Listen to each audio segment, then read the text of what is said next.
Buenas tardes. Buenas tardes con todos. ¿Qué tal? ¿Cómo están, muchachos? Y llegan. ¿Qué tal? ¿Qué tal? ¿Qué tal? ¿Qué tal? Buenas, buenas, buenas, buenas, buenas.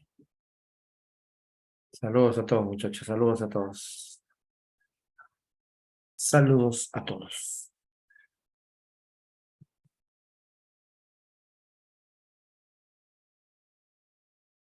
Saludos a todos.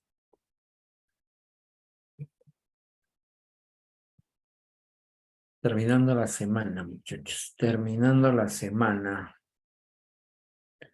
Espero que haya sido una semana fructífera. Recontra fructífera. Sheili Rojas, Elisa Estrada, Bubuña, Abanto.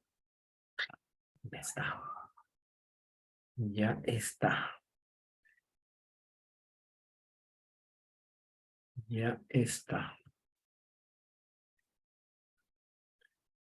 ¿Cómo están? ¿Cómo están? ¿Cómo están?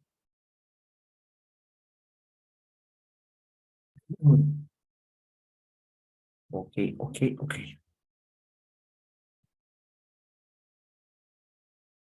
Bien, muchachada. Juventud.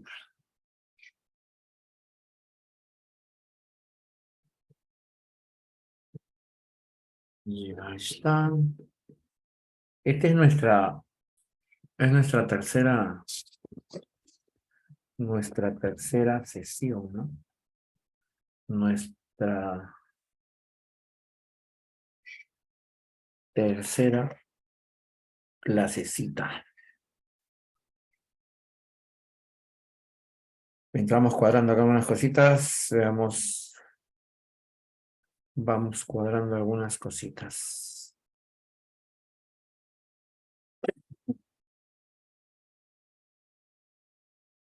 Ya creo. Listo. Estamos toda la manchita. Estamos toda la manchita. Toda la manchita. Bien, nos toca hoy día. A ver si lo he abierto o no lo he abierto. Sí, lo he abierto. Nos toca ver.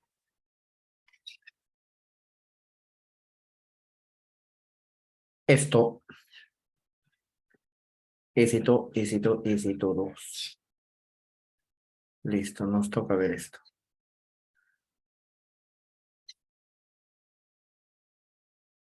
Corresponde, creo, a la empresa, capital empresa. Toca capital empresa. Sí, capital empresa. Chiqui, chiqui, chiqui. Listo. Sí se ve, ¿no? ¿Sí se ve?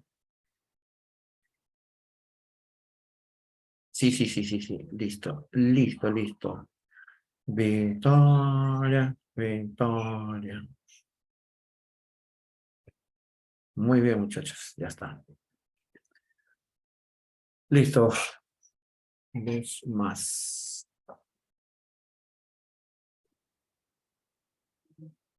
Tenemos Chapoñán, Chapoñán, Chapoñán. Apellido, Piurano, Chapoñán. Apellido Piurano. Listo. Acá tenemos una imagen catastrófica. Pesa tanto, ¿no? Bien, vamos a ver esto. Los factores empresa, capital empresa.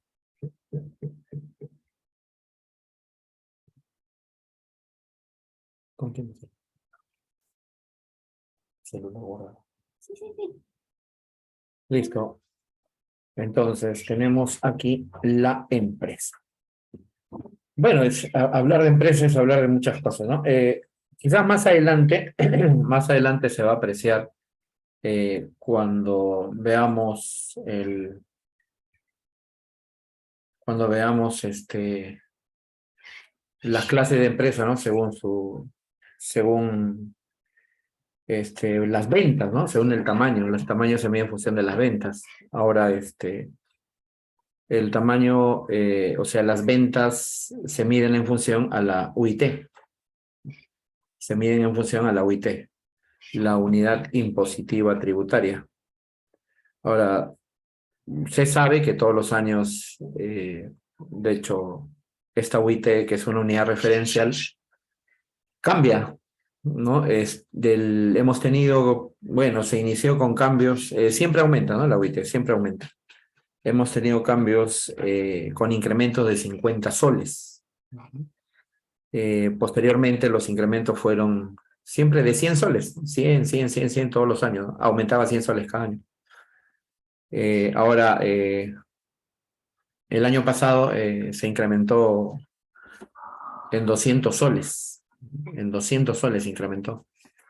Claro, de hecho, y eso es justificado porque venimos de una pandemia en la cual el Estado ha dejado de percibir muchos ingresos, ¿no? Sabiendo que muchas empresas paralizaron la producción, eh, muchos trabajadores se quedaron sin empleo, algunos trabajadores pasaron a suspensión perfecta de labores, ¿no? Entonces, aquí los que eran trabajadores informales, de hecho, que quedaron en la calle.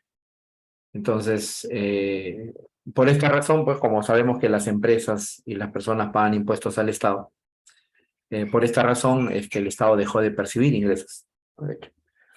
Y la carga de gasto del Estado ha sido mayor, ¿no? Porque el Estado tuvo que destinar mucho dinero para poder implementar tantas cosas, ¿no? Entonces, y se sustentó, ¿no? Se sustentó en que, y era lógico esperar eso, de que iba a haber un incremento. El incremento fue, como mencionaba, de 200 soles, ¿no? De un año a otro. Sin embargo, del año pasado a este año, el incremento ha sido abrupto, pero ha sido, como se dice, a lo bestia, ¿no? Hemos llegado a 4.950, ¿no? O sea, de 4.600 a 4.950, estamos hablando de 350 soles más. Entonces, en 2 años nomás ha pasado de 4.400 a 4.950.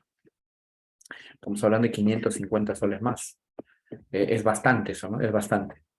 De hecho, que acá ya algunas tasas, ¿no? Que se pagan en función a la UIT se van a incrementar, ¿no? Pero bueno, en fin, ¿no? Se veía venir esto. Entonces, vamos a ver ahí, ¿no? Esta parte de la clasificación de las empresas. Ahora, la empresa en general son llamadas unidades de producción, ¿no? En general, son llamadas unidades de producción. Claro, sabemos que hay empresas que no necesariamente producen, ¿no? Hay empresas que son comercializadoras. Lo que hacen estas empresas comercializadoras, o su nombre lo dice, es comercializar los productos, es decir, comprar productos, ¿no? Para vender productos. Entonces, no hay una producción, ¿no? Viendo desde el punto de vista de la transformación, ¿no? Viéndolo desde el punto de vista de la transformación. Ahora, las empresas dentro de la circulación, vamos a verlo también más adelante, actúan en 2 mercados, ¿no? Lo que tenemos es el mercado de factores productivos y el mercado de bienes y servicios. En el mercado de factores productivos, las empresas, las unidades de producción, se encargan de adquirir factores productivos para que estos factores productivos puedan ser transformados dentro del proceso, ¿no? Dentro de los procesos de producción. Lo que nosotros vemos, por ejemplo, aquí en esta imagen es una forma, ¿no? Cómo ellos están produciendo. O sea, lo que nosotros podemos observar ahí es un proceso productivo, ¿no? El proceso productivo es la forma, ¿no? O las técnicas que se utilizan para poder llevar a cabo la producción, es decir, para poder generar los valores agregados. Entonces, las empresas se encargan, ¿no? De comprar factores productivos que son necesarios para poder producir. Ahora, esos productos elaborados van a ser vendidos en el mercado de bienes, ¿no? Entonces, las empresas tienen participación en los mercados comprando factores productivos y vendiendo bienes. Es decir, demandando factores productivos y ofertando bienes y servicios. Entonces, las empresas, ¿no?, cumplen ese rol y es importante las empresas. Ahora, sabemos que la retribución o el pago que se le da a las empresas se llaman ganancias, ¿no?, beneficios o utilidades. Y esa determinación de las ganancias se ve pues en los estados financieros, ¿no? Bueno, los estados financieros que son elaborados por los contadores, ¿no? Los contadores son los que finalmente van a, ¿no?, calcular, van a analizar las cuentas y van a determinar finalmente si la empresa tuvo utilidades, ¿no? Tuvo ganancias o no las tuvo, ¿no? Porque las empresas no siempre van a ganar, ¿no? Hay empresas que obtienen ganancias, ¿no?, exorbitantes, hay otras que pueden llegar a perder, ¿no? Y aquellas empresas que simplemente por X situaciones eh, se encargan de recuperar costos. Entonces, como suele suceder, por ejemplo, con Bimbo, ¿no? Por ejemplo, Bimbo produce pan, esos panes en bolsa largos, ¿no? Y que vienen cortaditos, ¿no? Como el pan pit. Entonces, de hecho que son productos perecibles, ¿no? Tienen una fecha de vencimiento. Entonces, si esa producción no sale, entonces tienen que buscar la forma de no perder, ¿no? Y la única forma de no perder es venderla al precio de costo, ¿no? Si es que ya no tiene salida, venderla al precio de costo. Ese pan, si está, pues póngale, ¿no?, 10 soles, su costo es 6 soles, entonces lo que hacen es venderlo a 6 soles, ¿no? Vender al costo. O sea, no ganar, sino recuperar lo que se ha invertido, así para que la empresa no pueda tener pérdidas, ¿no? Ya bueno, esas son estrategias, ¿no?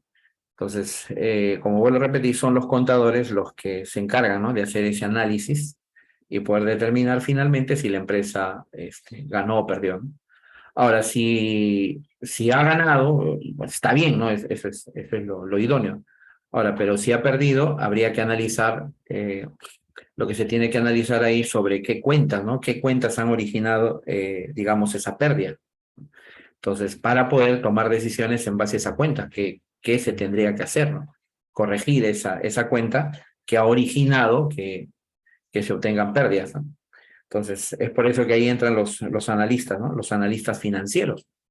Entonces, los economistas somos analistas financieros, ¿no? Entonces, sabemos analizar, ¿no?, esas cuentas y a partir de ahí tomar decisiones, ¿no?, sobre cuál es la mejor forma para que una empresa pueda revertir los resultados negativos que haya tenido. Listo. Ahora, pasamos a las características, ¿no? O que llamamos los fines, ¿no? En general. Sabiendo que la empresa es el factor organizador de la producción, ¿no? Sabiendo que la empresa es el factor organizador de la producción.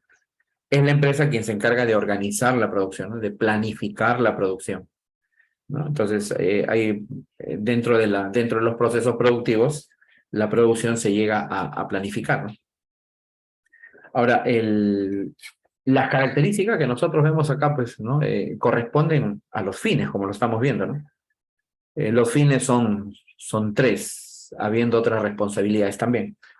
Ahora, los fines tienen una secuencia, o sea, no podemos pasar a segundo grado si no hemos hecho primer grado. No podemos llegar a tercer grado si es que no hemos hecho el segundo grado, ¿no? Entonces, uno es consecuencia del otro. Dentro de los fines es igual, ¿no? El primer fin es el fin económico. En el fin económico lo que se busca es producir, ¿no?, obtener los bienes que van a ser vendidos. Entonces, una empresa, la primera meta que tiene es producir bienes y servicios. Ahora, cuando estos bienes y servicios se han producido, estos bienes hay que venderlos, ¿no? Entonces, viene la segunda etapa, ¿no? O el otro fin, vamos a llamar así, o la otra secuencia. Entonces, ese es el fin mercantil, ¿no? El fin mercantil es vender lo que se ha producido, ¿no? Nosotros no podemos tener un fin mercantil si no hay un fin económico.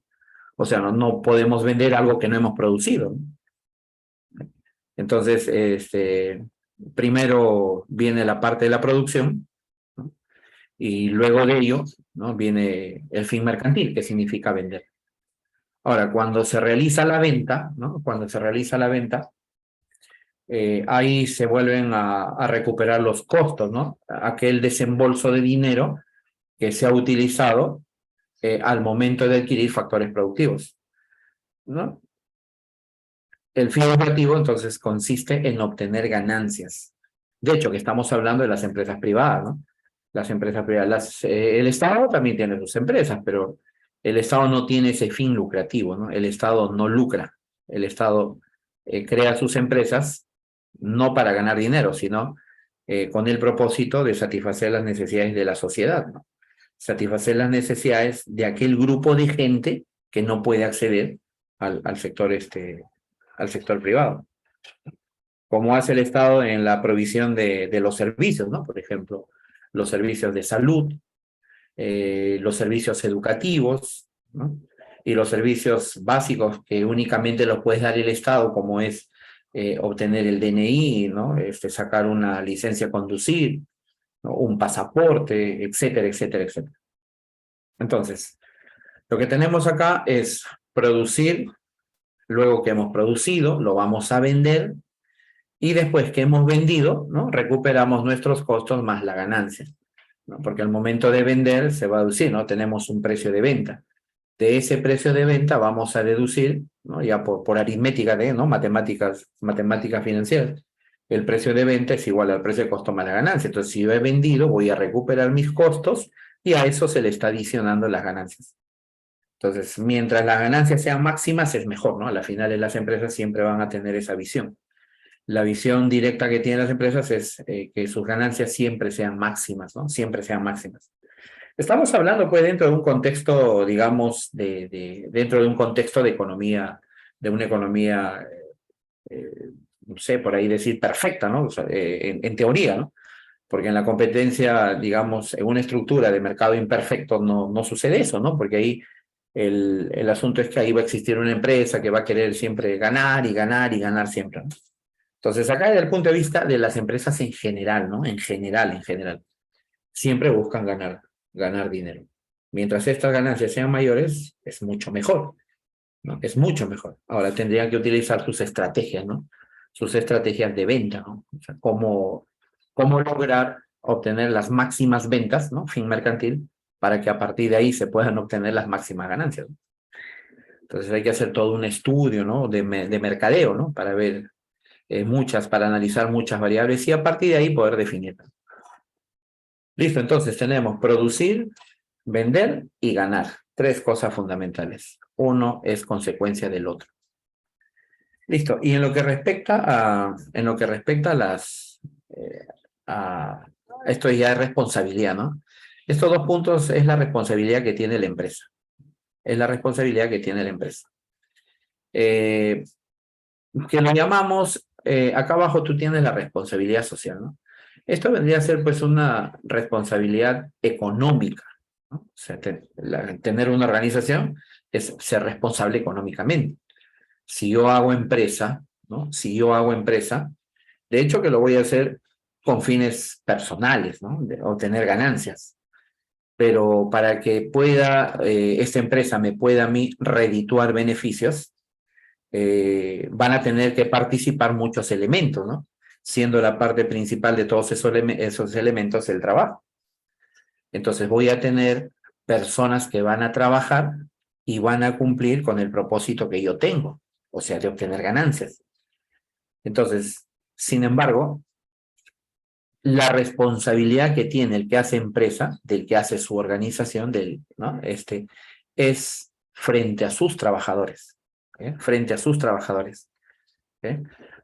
Entonces, lo que se busca acá en un fin económico, o en este caso la responsabilidad, ¿no?, responsabilidad económica, vuelvo a repetir, responsabilidad económica que tiene que ver con la organización propia. Yo soy responsable económico porque yo estoy haciendo mi organización y voy a involucrar a personas. Esas personas vendrían a ser, pues, los trabajadores, ¿no? Los trabajadores. Entonces, esta responsabilidad, ¿sí?, esta responsabilidad económica es la responsabilidad del que hace empresa frente a sus trabajadores. ¿Y cuál es la responsabilidad frente a los trabajadores? ¿No? La responsabilidad frente a los trabajadores es de que ellos pueden recibir su salario. Entonces, acá en esta organización propia, lo que prima es la responsabilidad que hay con los trabajadores de pagarles sus salarios. Por eso dice acá, ¿no? Garantizando la rentabilidad de los socios. Claro, de los socios también, porque recuerden ustedes que hay diferentes formas de empresas, que vamos a verlo más adelantito, ¿no? Que está constituida por medio de sociedades. O sea, en esas sociedades hay socios. Entonces, puedo hacer yo mi empresa, ¿no? Como persona, ¿no? Natural puede ser, o puede que lo haga como una IRL, ¿no? Una empresa individual de responsabilidad limitada, pero estamos hablando de un solo propietario. Ahora, ¿cómo puede darse el caso de que podemos hacer empresa, ¿no? Considerando a otras personas también que nos ayuden a llevar a cabo la empresa, ¿no? Es decir, estamos hablando de los socios. Ahora, si estamos con los socios, de hecho que la responsabilidad va a ser que cada uno de nosotros podamos obtener ganancias. Y también estas ganancias compartirlas con los trabajadores, ¿no? Ustedes deben saber, ¿no? Eh, contablemente,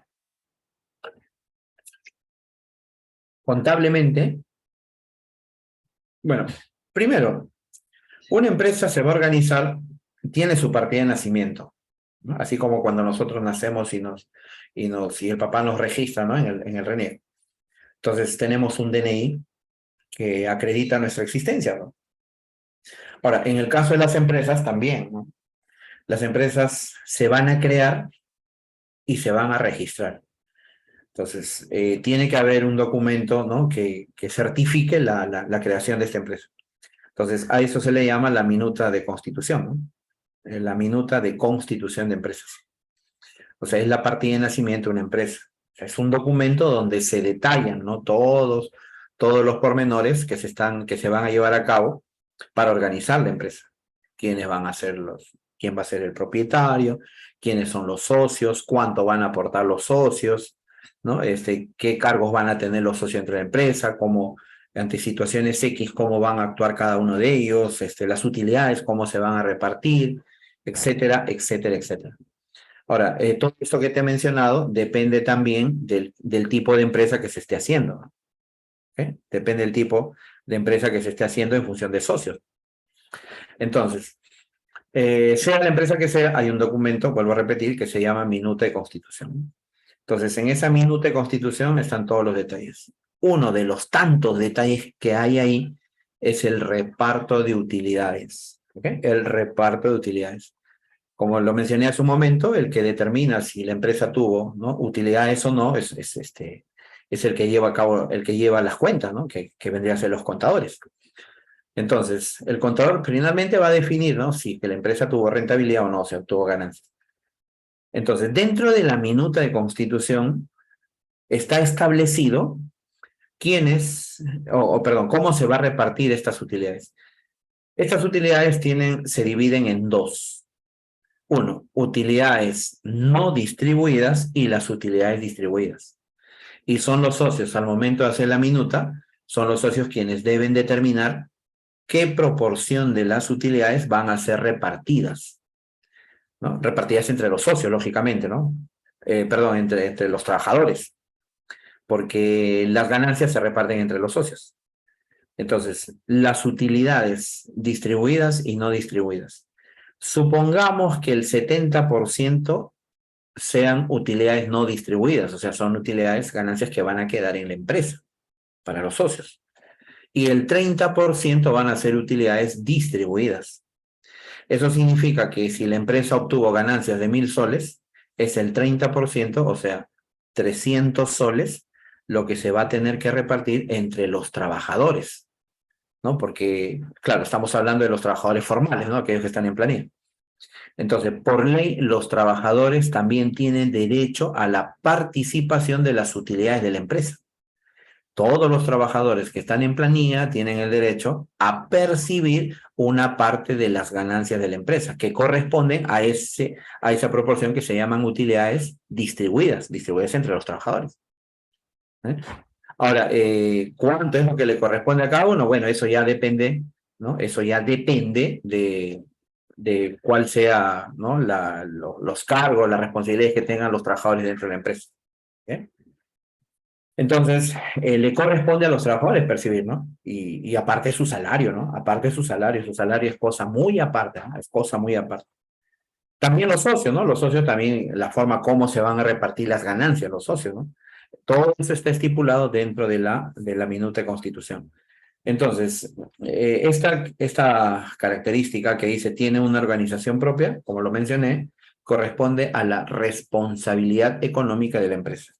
Y esa responsabilidad económica de la empresa comprende el reparto, ¿no? De las ganancias con los socios y los trabajadores. Y el otro es, pues, es que tiene una responsabilidad social, ¿no? Tiene una responsabilidad social. Ahora, la responsabilidad social es la empresa responsable frente a la sociedad, porque la empresa produce para la sociedad, la empresa actúa dentro de la sociedad. Entonces, como empresa, ¿no? Como empresa debe generar seguridad y bienestar a las personas, ¿no? A la sociedad, porque las empresas producen para ellos y ellos consumen lo de la empresa. Es decir, esta empresa, digamos, existe porque existe una sociedad que está consumiendo sus bienes. Entonces, la responsabilidad social tiene que ver mucho con el hecho de que qué es lo que causa la empresa a la sociedad. Y como está mencionado acá, ¿no? Las externalidades, ¿no? Las externalidades. Las, las externalidades son fallas de mercado. Las externalidades son fallas de mercado. Es una de las tantas fallas de mercado, ¿no? Tenemos externalidades positivas, negativas, tenemos la competencia imperfecta, tenemos información asimétrica, tenemos bienes públicos, ¿ok? Entonces, esas situaciones son fallas de mercado, ¿no? Estas externalidades son fallas del mercado. Entonces, ¿qué es lo que causa la empresa a la sociedad? ¿Qué impacta a la empresa a la sociedad? Entonces, ahí tenemos, vuelvo a repetir, externalidades positivas y externalidades negativas. Si una empresa le da seguridad, ¿no? Le da estabilidad a la sociedad, no le causa perjuicios, entonces hablaríamos de una externalidad positiva. Y si esta empresa, ¿no? Causa malestar a la sociedad, ¿no? Le genera incomodidad a la sociedad, entonces estaríamos hablando de una externalidad negativa, ¿no? Es lo que se llama el costo social. Por ejemplo, es una externalidad negativa el hecho de que salgan a las calles la gente y empiece a tirar piedras y tenemos que cerrar los negocios por seguridad, ¿no? Entonces la acción de esas personas está causando, pues, problemas, ¿no? A los negocios. Una empresa, por ejemplo, que contamina el medio ambiente, ¿no? Una empresa que contamina el medio ambiente es una empresa que está causando daño a la sociedad. Entonces, esa es una externalidad negativa, ¿no? Está generando un costo social. ¿Por qué está generando un costo social? Porque esas personas, para poder cuidarse, van a tener que usar mascarillas, no lo sé, ¿no? O una empresa que cause mucho ruido, ¿no? Trabaje en los 3 turnos y genere mucho ruido y la gente no puede dormir. Entonces la gente va a tener que comprarse unos tapones de oído, no lo sé, ¿no? O van a tener un mal sueño y le va a provocar ¿no? cierto malestar, van a tener que tomar pastillas. Entonces ese es el costo social. ¿Okay? Esa es una externalidad negativa. Ahora, las externalidades negativas se sancionan, pues, ¿no? Cuando existe una falla, como te decía, estas externalidades son fallas del mercado. Cuando existe una falla del mercado, el Estado tiene que intervenir. El Estado tiene que intervenir.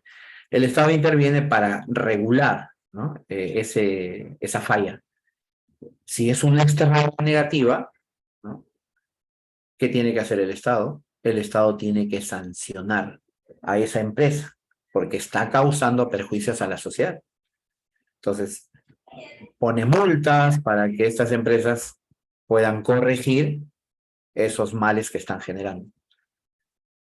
Y si es una empresa que genera externalidades positivas, no sé, no contamina el medio ambiente, no causa ruido, no ensucia las calles, no lo sé, no bota desperdicios a las calles, como suele suceder en Gamarra, por ejemplo, ¿no? Los que cosen, ¿no? Las telas que sobran, ¿no? Los pedacitos de tela lo tiran a la calle, ¿no?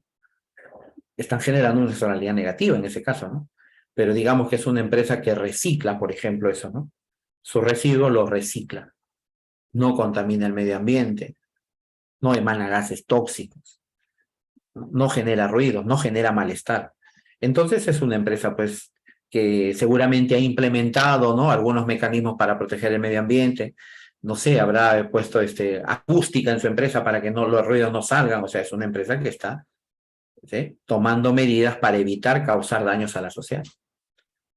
Entonces, esas externalidades negativas, el Estado también los tiene que aplaudir. Y el Estado puede apoyar esas empresas, ¿no? Como una forma de reconocimiento, como un premio. Por ejemplo, no lo sé, por ahí exonerarla del pago de ciertos impuestos, podría ser el caso, ¿no? O reducir el pago de impuestos, ¿no? O darle algunos préstamos, no sé, por parte del Estado. Entonces, lo que está haciendo el Estado ahí es considerar, ¿no? Reconocer lo que están haciendo las empresas, ¿eh? Entonces, aquí tenemos, vuelvo a repetir, las dos responsabilidades que tiene la empresa, ¿no? Responsabilidad económica frente a los que son parte de la empresa, entre socios y trabajadores, y la responsabilidad frente a la sociedad. Podríamos decir también que es una responsabilidad dentro de la empresa y la responsabilidad fuera de la empresa, ¿eh? Listo, ahí tenemos entonces nuestros fines y responsabilidades. ¿Alguna pregunta, muchachos?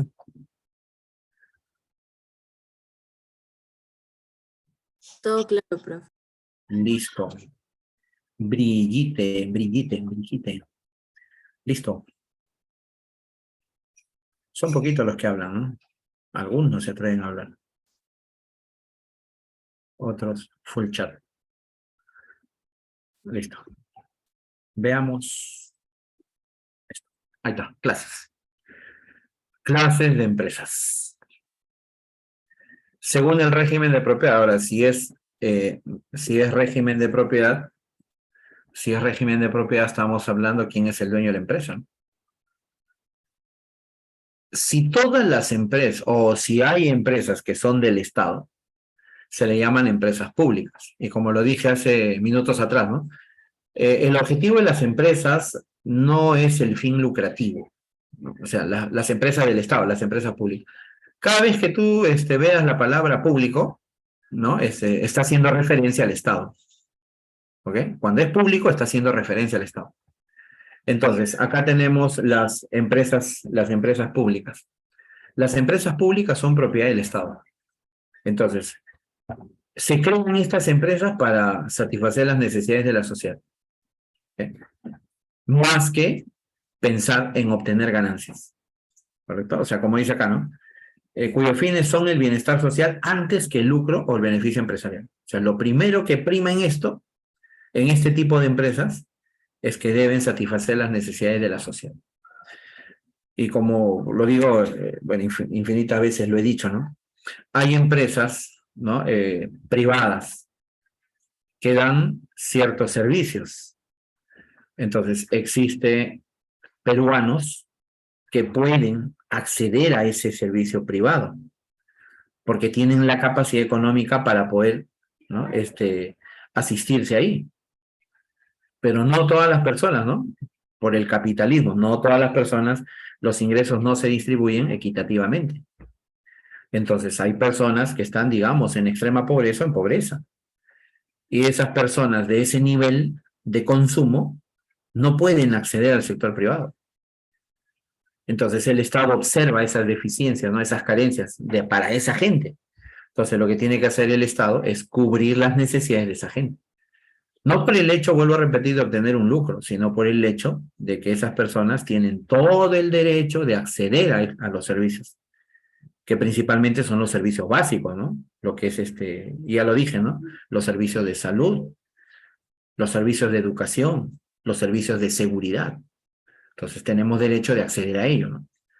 La seguridad, ¿no? La policía, el Estado les paga, ¿no? Entonces, eso no depende de nosotros. ¿Ok? Listo. por ahí dice, pueden estar constituidas bajo el derecho público o el derecho privado, ¿no? O sea, pueden constituirse, ¿no? 100%, digamos así, bajo un régimen, ¿no? O una ley exclusivamente del Estado, o puede tener ciertas restricciones, ¿no? Ciertas restricciones, ¿ok? Considerarse como empresas de derecho privado. Entonces, son empresas del Estado, pero están constituidas, ¿no? Están constituidas como si fueran privadas, ¿no? Por la responsabilidad, ¿no? Por el manejo, ¿no? O sea, ahí no lo maneja el Estado.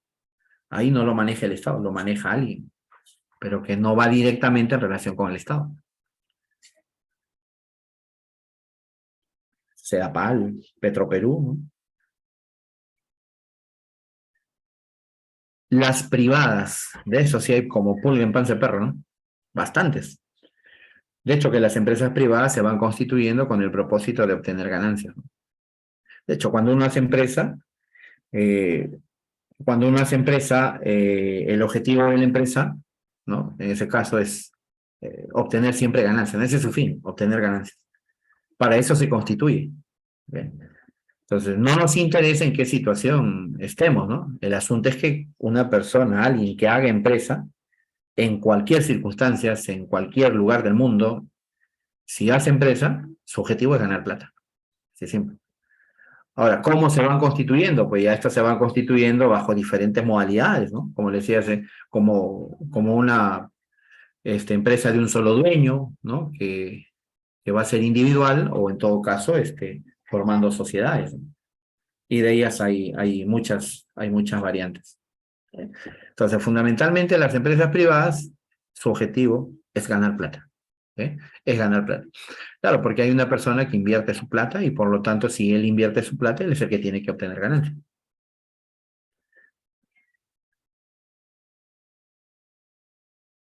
Hay cooperativas, ¿no? Las cooperativas, bueno, hay cooperativas de diferente tipo, ¿no? Hay cooperativas de diferente tipo, ¿no? Hay cooperativas agropecuarias, cooperativas agrarias, hay cooperativas en las comunidades campesinas, ¿no? Las cooperativas formadas para el café, ¿no? Entonces su nombre lo dice, ¿no? Las cooperativas buscan cooperar, o sea, son grupos de personas que se van constituyendo, ¿no? Con aportes de capital, pero que va a ser para el beneficio de ellos mismos, ¿no? Entonces, es como una forma de una ayuda conjunta, ¿no? Entre ellos. Es más o menos, si habrán escuchado ustedes, por ejemplo, las juntas, ¿no? Las juntas que se suelen hacer, ¿no? Se reúnen 10 personas y deciden, o una persona, ¿no? Lo organiza, ¿no? Vamos a hacer una junta, queremos 10 personas, cada uno va a poner 100 soles, ¿sí? Mensuales, digamos así, entonces sí se van sacando, ¿no? El primer mes le corresponde a una persona, el siguiente mes a la otra persona y así sucesivamente, o sea, entre todos se ayudan. Es una forma, como decía, de cooperación, ¿no? De ayuda entre los que van constituyendo esto, ¿no? Fundamentalmente, vuelvo a repetir, esta forma de empresa, estas cooperativas, se constituyeron en zonas rurales, ¿no? O sea, fundamentalmente fue así en el campo, ¿no? En el agro. Ahí es donde se formaron las cooperativas. Y posteriormente se han trasladado a otros niveles, ¿no? Por ejemplo, la policía, ¿no? Cooperativa Santa Rosa, que incluye a todos los policías, ¿no? Los policías que han formado su cooperativa, entre ellos se ayudan, se prestan plata, ¿no? Es más o menos como hablar de un banco, ¿no? Pero no es un banco, lógicamente, ¿no? Por ahí las cooperativas, como te decía, las cooperativas agrarias, ¿no? Para el hecho de las semillas, ¿no? De cómo conseguir semillas y poder sembrar, ¿no? Etcétera, etcétera, etcétera, ¿no? Entonces, bueno, es una forma también de constitución que fundamentalmente estas cooperativas pasan al nivel de organizaciones o de empresas que pertenecen y que son reguladas, ¿no? Que pertenecen al sistema no bancario, ¿no? Y que son reguladas por la SBS, ¿no? Sabemos que hay un sistema bancario y un sistema no bancario, ¿no? En ese sistema no bancario están, pues, las financieras, ¿no? Están las cooperativas, ¿no? Están las cajas rurales, las cajas municipales, etcétera, etcétera, etcétera. Pero es una forma de organización de empresa, ¿no? De autoayuda entre todos los que deciden formar esta sociedad. Listo, acá está lo que te mencionaba al inicio, ¿no? Según el tamaño de la empresa. Según el tamaño de la empresa. Ahí está como referencia. Ahí está como referencia la UIT del año pasado, ¿no? El 2021 fue 4.400. El año 2022 sube 200 soles más. Año atrás, como te lo dije, 2021, 2020, 19, 18, estaba subiendo de 100 en 100, ¿no? 2016, 2015, subía 50 en 50. Ahora, de este 2022 al 2023 se ha incrementado estamos hablando de 350 soles más, ¿no? O sea, es bastante, es bastante.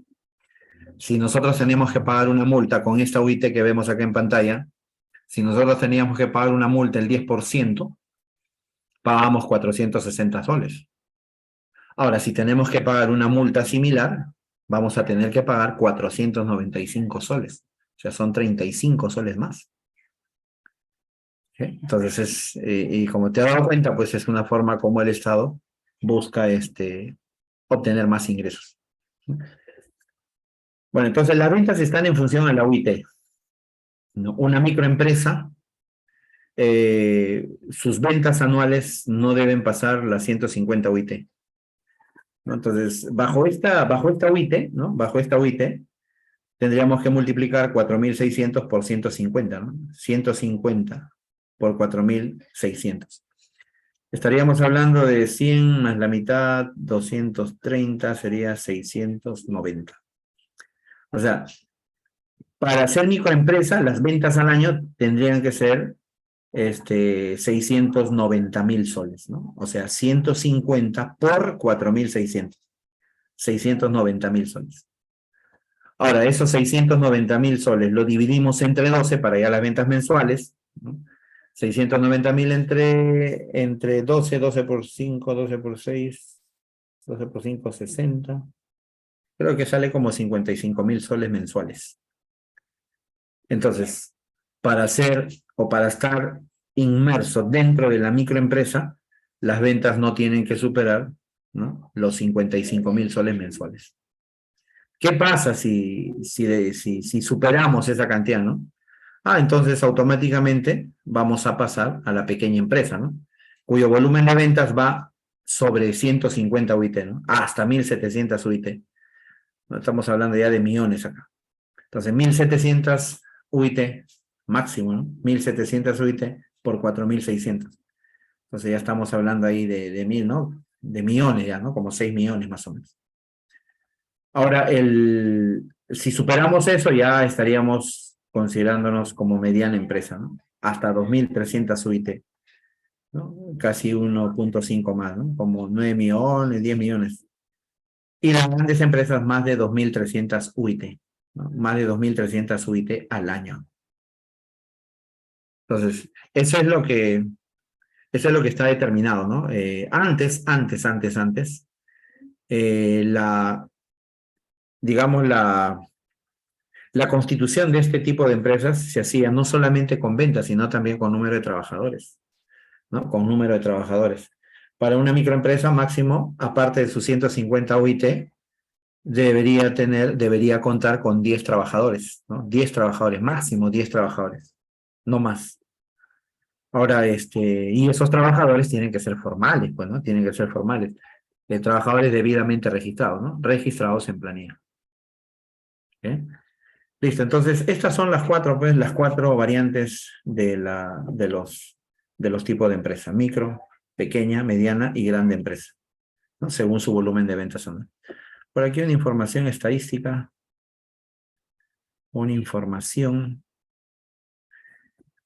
Existen más de 2,5 millones de empresas, de las cuales la mayoría son MIPES, ¿no? O sea, ¿qué son MIPES? MIPES son micro y pequeña empresa. Porque hay otro que es pymes, ¿no? Hay otro que es pymes. Ahora, ¿qué son las pymes? Las pymes serían pequeña y mediana empresa, ¿no? Pequeña y mediana empresa.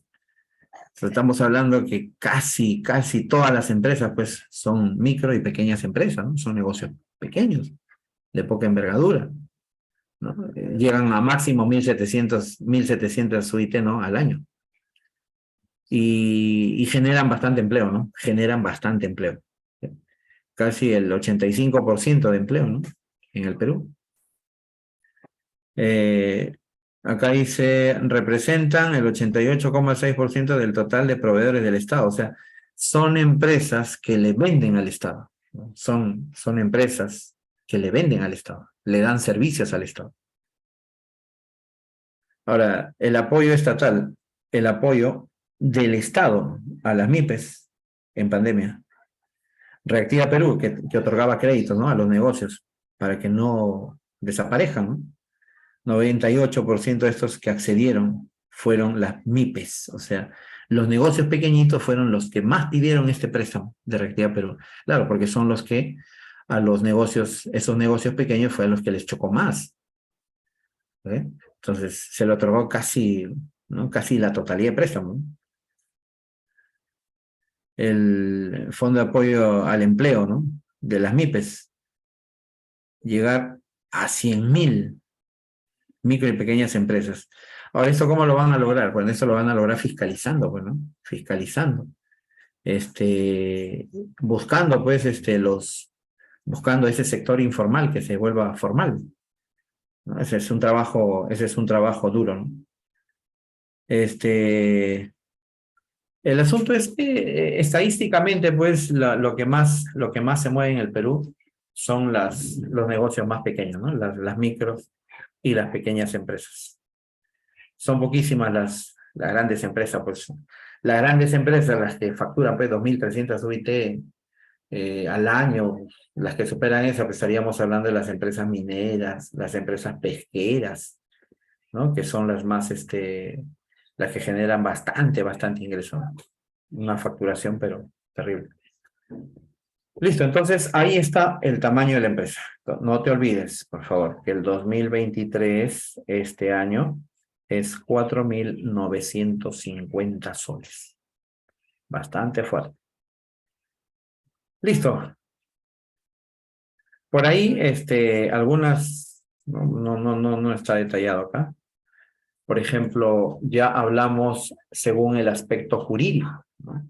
Jurídicamente, cómo están constituidas las empresas. Entonces, jurídicamente tenemos, por ejemplo, a las empresas, a las personas naturales, ¿no? O sea, una persona como nosotros que puede crear su negocio, una bodega, una librería, una zapatería, ¿no? Por ejemplo, negocios pequeños, una juguería, un spa. Esos negocios pequeños, ¿no? Están dentro o las constituyen las personas naturales, es decir, le pertenece a alguien en particular. Y lo podemos detectar con el número de RUC, ¿no? Entonces, para ese tipo de negocios de las MIPES, el RUC de esos negocios empieza con 10, ¿no? 10 más el DNI, el número del DNI, ¿no? Siempre primero va el 10, luego va el número del DNI de esa persona y finalmente un dígito, ¿no? Que constituye la fecha de pago, o sea, cuándo tiene que pagar sus tributos, ¿no? Y hay un cronograma, entonces uno busca cuál es el último dígito de tu RUC, es número tal, entonces te toca pagar tal fecha. Ahora, estos negocios pequeños, ¿no? De las empresas, ¿no? Personales, solamente pueden emitir boletas de venta. Solamente emiten boletas de venta, nada más. Ahora, en el caso ya, bueno, esa es la mayor parte de empresas, de los negocios que hay, ¿no? Las MIPES. Ahora, las grandes empresas ya, pues, es diferente, ¿no? Ellos tienen otro número de RUC, ¿no? El número de RUC de ellos empieza con 20. Empieza con 20. Y de ahí igualito, ¿no? Estas empresas ya grandes que emiten facturas, bueno, pueden emitir facturas, todos los documentos en general, ¿no? Todos los documentos contables, guía de remisión, nota de venta, liquidación de compra, facturas, boletas también pueden emitir. Entonces, ellos sí están, pueden llevar toda esa contabilidad, ¿no? Por eso necesitan un contador. Entonces, si en un documento aparece, si en una boleta aparece el 20, significa que esa empresa, ¿no? Es una gran empresa, ¿no? Es una mediana o gran empresa. Entonces, en este caso estamos hablando de las MIPES, que los constituyen personas naturales como nosotros. Ahora, luego de eso vienen pues ya las sociedades, ¿no? Las sociedades. En este caso hay una IRL, que es la empresa individual de responsabilidad limitada, que también le pertenece a un dueño.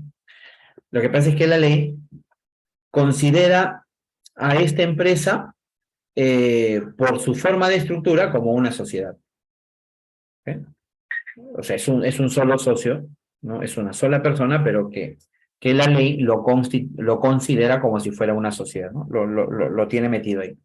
La IRL, ¿no? Empresa individual de responsabilidad limitada. Ahora, existen otras ya sociedades donde sí, ¿no? Ya tenemos dos o más socios, ¿no? Depende de la forma de empresa. Por ejemplo, la sociedad en comandita. La sociedad en comandita. La sociedad en comandita, sí, lo puedo escribir por acá. Vamos a escribirlo por acá. Lo voy a poner aquí. Ahí, perdón. Una sociedad en comandita lo voy a poner ya. Esto no voy a poner. Listo. Voy a poner el otro. Entonces voy a poner texto. Ya mira. Este es sociedad en comandita. La sociedad en comandita es la única forma de empresa que tiene dos tipos de socios. No es que sean dos, no te hablo de cantidad, estoy hablando de tipos de socios.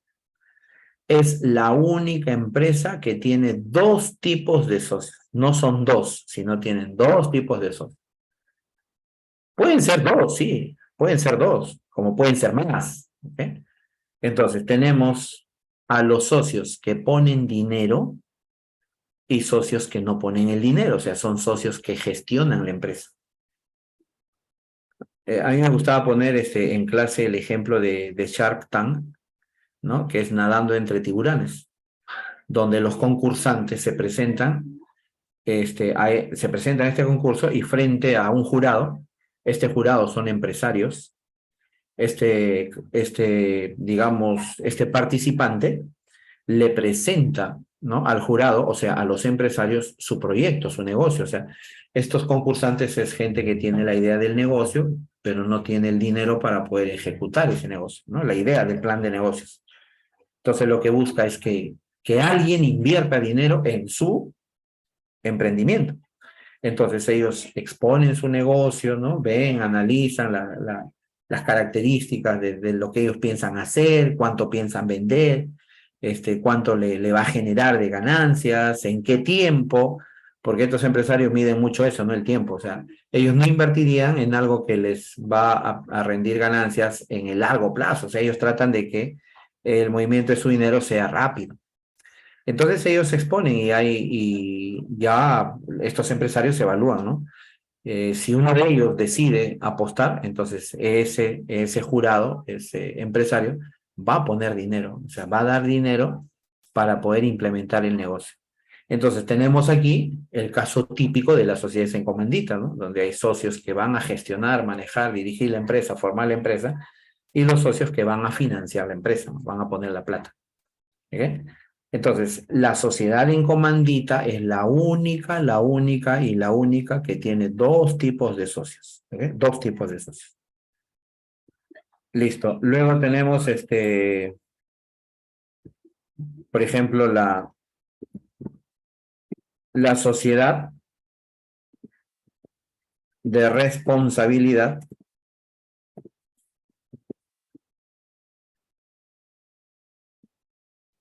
limitada. La sociedad de responsabilidad limitada. Ya está. Sociedad de responsabilidad, no. Limitada, listo. O sea, a esta se le llama, a esta también se le llama SRL. Algunos le ponen CRL, ¿no? Sociedad Comercial de Responsabilidad Limitada. Pero por lo general siempre aparece así, SRL, ¿no? En el caso de la sociedad en comandita, ¿no? En el caso de la sociedad en comandita es S en C, ¿no? Sociedad en comandita. Listo. ¿Cuál es la peculiaridad de esta SRL? La SRL se constituye con un máximo de 20 socios. ¿Eh? Se constituye con un máximo de 20 socios. ¿Acá?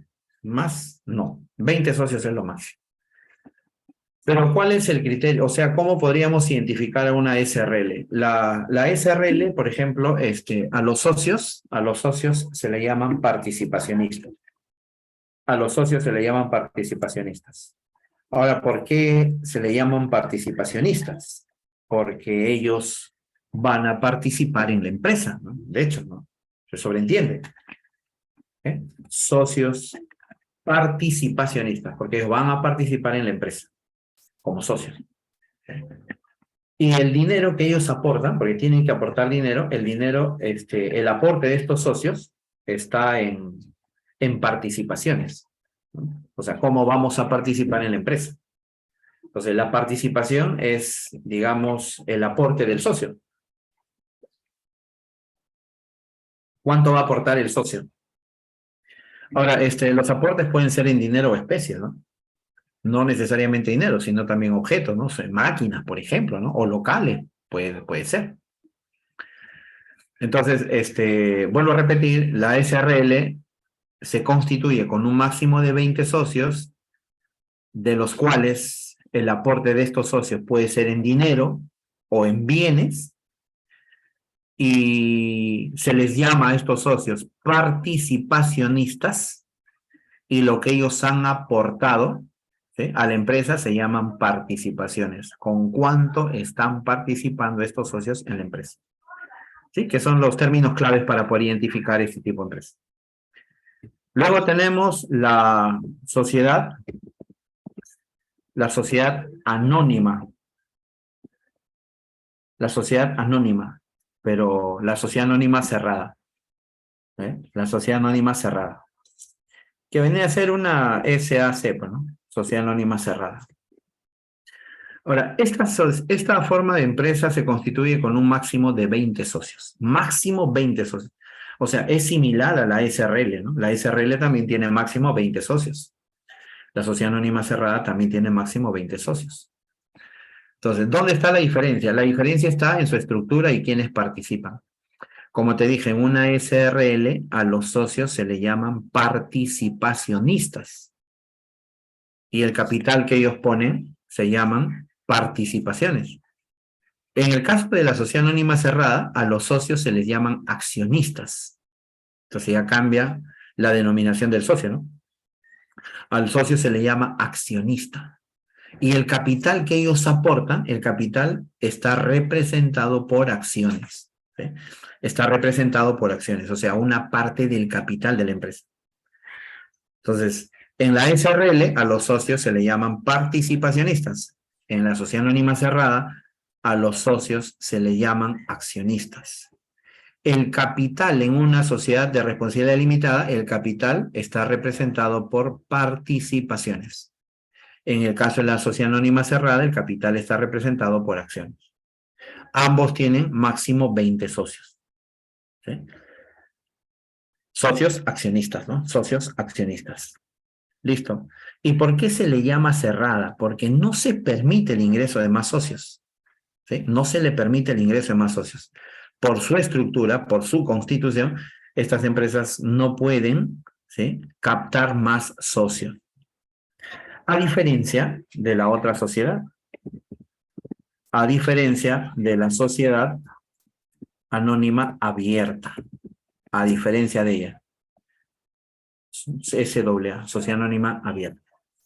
La sociedad anónima abierta, como es abierta, sí puede permitir el ingreso de más socios. Ahí no hay ningún problema, pueden ingresar más socios, porque es abierta, ¿no? En la cerrada, vuelvo a repetir, no. En la cerrada, no. En la abierta sí, esta empresa puede captar más socios, puede captar más socios. ¿Y de qué forma una sociedad anónima abierta puede captar socios? Vendiendo acciones en la bolsa de valores, ¿no? La única forma de captar socios es a través de la puesta en venta de acciones. ¿Y cuando la empresa pone a la venta acciones? Cuando la empresa quiere lograr un financiamiento. Cuando la empresa quiere obtener, ¿sí? Cuando la empresa quiere obtener ingresos para seguir invirtiendo, pues, ¿no? Entonces, puede ir al sistema financiero, de hecho, puede ir al sistema financiero para pedir plata, pero resulta que en el sistema financiero se pagan intereses muy altos. En cambio, acá, cuando la sociedad anónima abierta necesita financiamiento, pone a la venta acciones, ¿ok? Pone a la venta acciones. Y esas acciones, ¿no? Esas acciones le va a permitir obtener ganancias, ¿no? Entonces, es decir, la empresa no va a pagar intereses, solamente va a distribuir una parte de las ganancias entre los socios. ¿Okay? Entonces, por eso que a la sociedad anónima abierta, ellas sí pueden cotizar, o sea, sí pueden poner a la venta acciones en la bolsa de valores. La sociedad anónima abierta puede vender acciones en la bolsa de valores. La sociedad anónima cerrada no, ¿no? Porque si se le permitiera poner a la venta acciones, se estaría captando más socios, porque recuerden ustedes que cuando una empresa vende acciones, la persona que ha comprado acciones, o sea, el inversionista, se convierte en socio de la empresa. Pasa a sumar un socio más. Y la cerrada no puede hacer eso, pues, ¿no? Porque ella máximo debe tener 20 socios. Si sigue poniendo a la venta acciones, va a captar más socios. Entonces, están impedidos. La sociedad anónima abierta ya sí puede vender acciones libremente en la bolsa de valores sin ningún problema. ¿Okay? Ahora, si la sociedad anónima cerrada tiene máximo 20 socios, la sociedad anónima abierta es abierta. ¿No? O sea, la sociedad anónima abierta tiene un mínimo, ojo, mínimo, tiene un mínimo de 750 socios. ¿Ok? Tiene un mínimo de 750 socios. Máximo no tiene. ¿Y por qué no lo tiene? Porque a esta empresa sí se le permite captar socios, ¿no? Sí se le permite captar socios. Ahora, según la ley, bueno, de hecho, para ser abierta, mínimo 750 socios. Mínimo 750 socios. Ahora, ¿qué sucede si los que quieren constituir una sociedad abierta no alcanzan, ¿no? Quieren constituir la sociedad anónima abierta, pero no alcanzan la cantidad de socios? O sea, no llegan, digamos, al mínimo de 750 socios. Son menos. ¿Qué va a suceder? Pero ellos quieren constituir una sociedad anónima abierta, pero no alcanzan lo mínimo de socios, que es 750. Entonces, ¿qué se hace al respecto? Entonces, hay una excepción, ¿no? Hay una excepción. Para constituir una sociedad anónima, ¿no? Abierta con menos de 750 socios, ¿qué tiene que suceder? Lo que tiene que suceder es que el 35% del capital social le debe pertenecer a 175 de los menos de 750 socios. No sé si lo has entendido, ¿no? Suena como un palabreo maldito, ¿no? Pero ¿qué significa eso? Creo que está fácil, ¿no?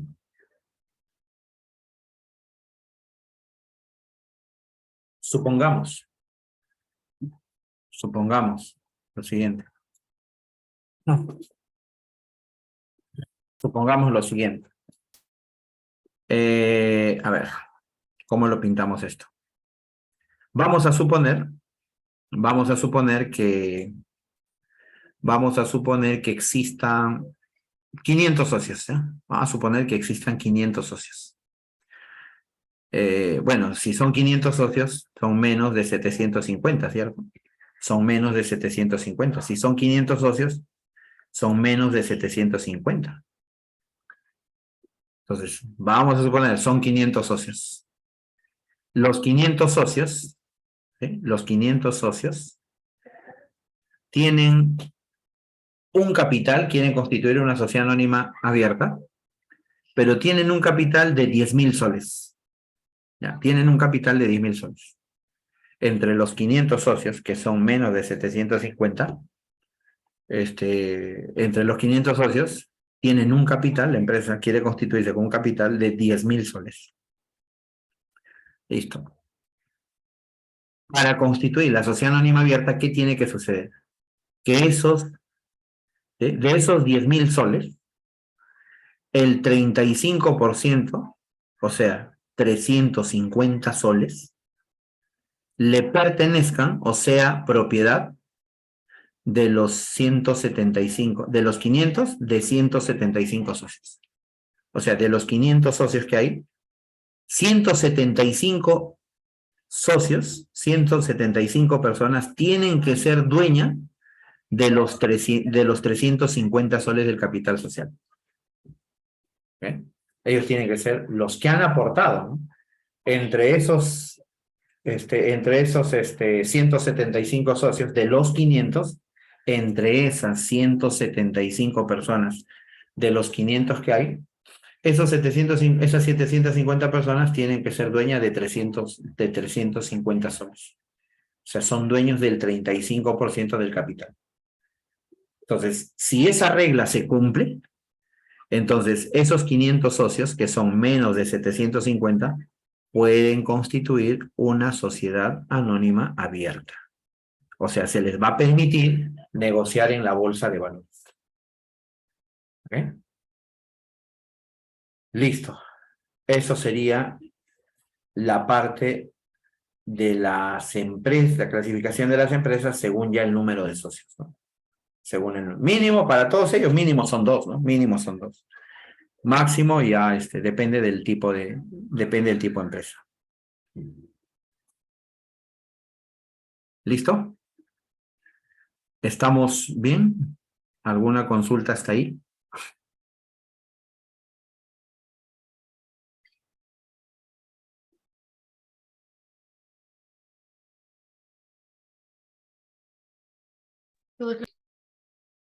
Listo, Chapoñán. Brigitte, palpa. Ya está. Ahora sí.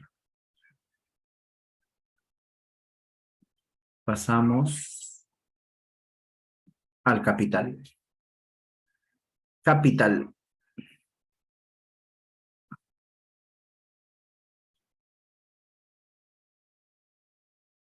Listo.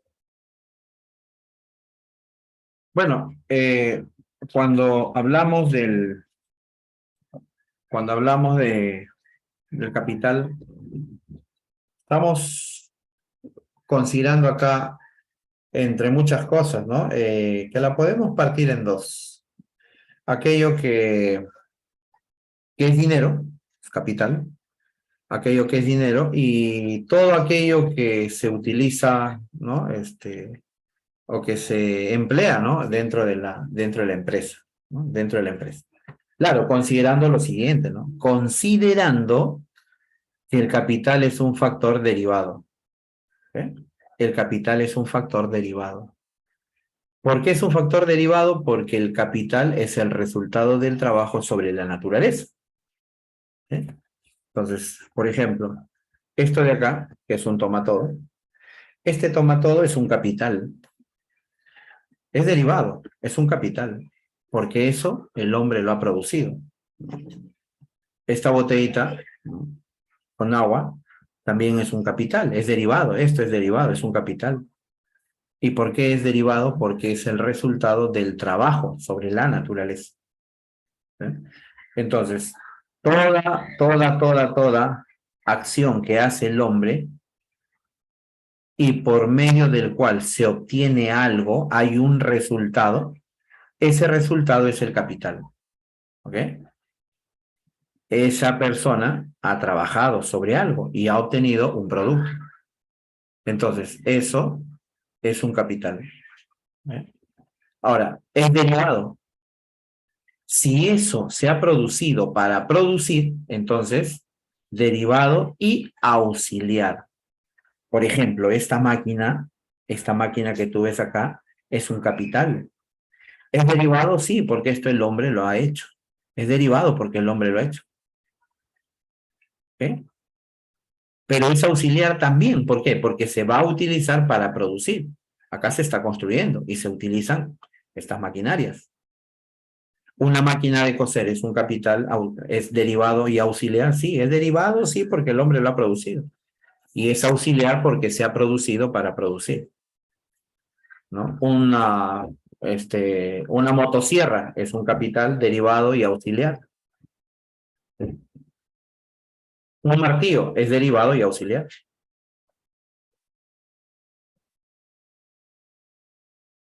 Entonces, el capital ya tienes idea. Ahora, como te decía, no solamente es ello, ¿no? También es el dinero, ¿no? El dinero también es un capital porque es necesario para poder producir, ¿no? Se necesita para poder producir. Listo, por acá están los detalles, ¿no? Veamos, el origen del capital. Dos enfoques para hablar del origen del capital. ¿Eh? El enfoque marxista y el clásico. El enfoque clásico es, como su nombre dice, es clásico, lo que siempre se ha dado, ¿no? La acción del hombre sobre la naturaleza, y que te lo acabo de decir, ¿no? La acción del hombre sobre la naturaleza va a dar origen al capital. Entonces, todo trabajo produce. Lo que ha producido es un capital, ¿no? Por eso esto tiene que ver mucho con el carácter de derivado. Dos, excedente económico que permite la acumulación de riqueza. De hecho, ¿no? Cuando se generan excedentes y estos excedentes se acumulan, va generando riqueza. No, más o menos un ejemplo, a ver, recontra doméstico, recontra sencillo. Yo hago marcianos y todos los días hago marcianos y sigo acumulando mis marcianos y tengo cada vez más marcianos. Estoy acumulando riqueza. O si gustas, ¿no? Todos los días en una latita metes un sol, ¿no? Al día tu mamá te da 10 soles, de los 10 soles siempre te queda, te sobra 2 soles. Esos 2 soles van a tu latita. ¿Hay un excedente? Sí, ¿no? Que son los 2 soles. Y eso lo vas guardando y eso va generando riqueza. Y finalmente, más adelante, eso lo ahorrarás, pero lo invertirás. ¿Okay? Excedente económico que permite la acumulación de riqueza. Todo excedente genera riqueza. Según el enfoque marxista, acumulación de plusvalía. Creo que la plusvalía ya la tienes clara ya, ¿no? La plusvalía es aquella parte del trabajo desarrollado por el obrero que no se le paga, ¿no? Y yo siempre he puesto el caso, ¿no? que no sucede, pues, ¿no? Nosotros hacemos este tipo de situación, plusvalía, pero no lo llamamos plusvalía, pues. ¿Por qué no lo llamamos plusvalía? Porque la plusvalía es utilizada en un enfoque socialista, marxista. En una economía socialista sí, se llama plusvalía, pero en un enfoque, ¿no? Capitalista, en un enfoque clásico como el nuestro, en una economía de libre mercado, a eso lo llamamos explotación. En la actualidad existe explotación. Los empresarios explotan a sus trabajadores, los hacen trabajar más horas y le pagan el mínimo, pero el mínimo es para un trabajo de 8 horas. Pero no trabajas 8 horas, trabajas más. O sea, el empresario te está robando horas de trabajo y esas no te las va a pagar. Te paga solamente las 8 horas. Las otras no te las está pagando y tú estás produciendo. ¿Eh? Entonces, la acumulación de plusvalía, ¿no? Genera capital, ¿no? De hecho, el empresario, ¿qué hace con eso que no te paga? El empresario lo invierte, ¿no? El empresario lo invierte cada vez más. La acumulación originaria, ¿no? Ahora, un datito más antes de decirte, la acumulación originaria. La plusvalía se mide desde dos enfoques, ¿no? Bueno, hay un trabajo que se llama trabajo necesario, trabajo socialmente necesario, y trabajo excedente. Trabajo necesario y trabajo excedente. La imagen creo que me iba a dar, pero no, parecía.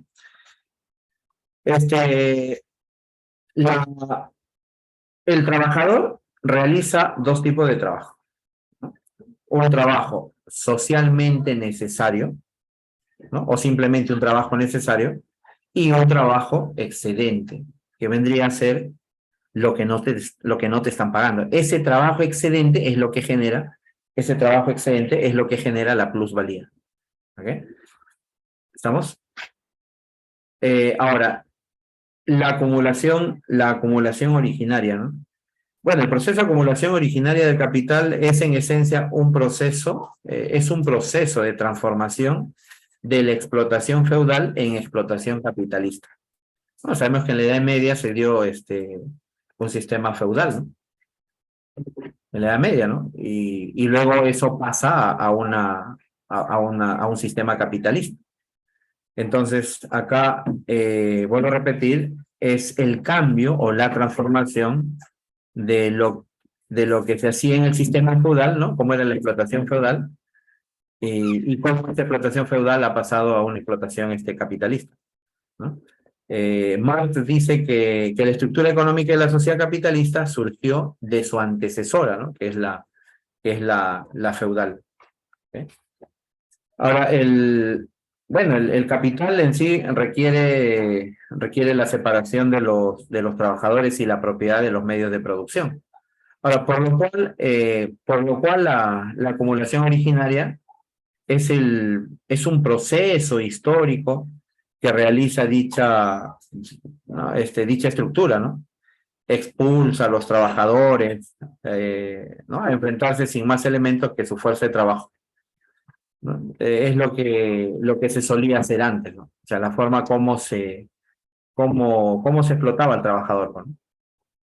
Sabemos que en un sistema feudal están los grandes terratenientes, ¿no? Los terratenientes que hacen trabajar a los siervos, ¿no? El siervo tenía sus derechos como trabajador, trabajaba la tierra, ¿no? Y pagaba con una parte de lo que él producía. Y en el sistema capitalista eso se hace más cruel, ¿no? Donde ya existe una enorme desigualdad en la distribución del ingreso. Bueno, son las ideas marxistas, ¿no? La lucha de clases y tanta cosita más. Listo, entonces así se forma, dice, el capital. ¿Cómo se clasifica el capital? Un enfoque clásico, un enfoque marxista, ¿no?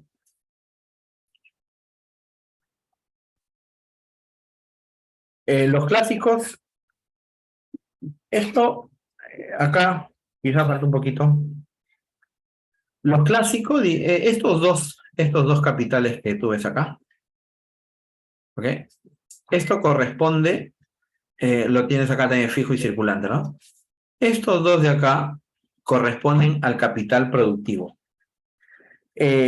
Esta forma de división del capital entre fijo y circulante, que los dos representan el capital productivo, esta división es en función al traslado de valor.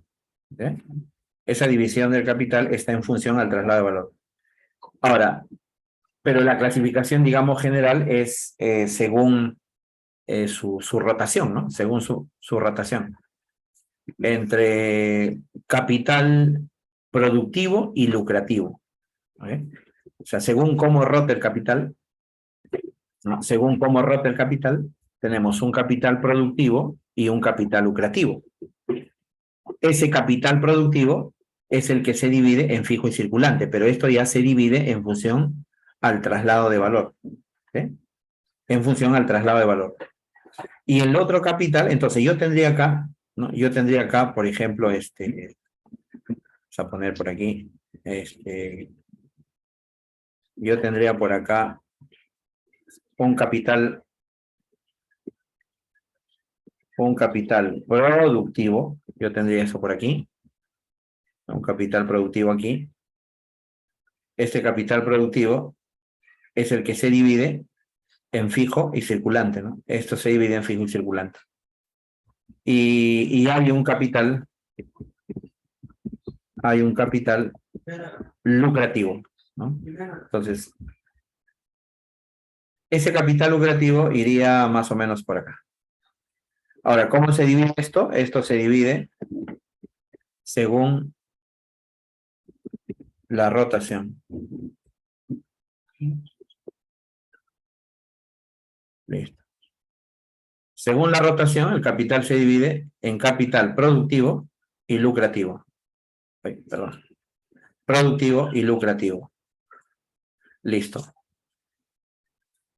Ahora, el capital productivo es el capital que se utiliza para producir, ¿no? Es el capital que interviene en la producción.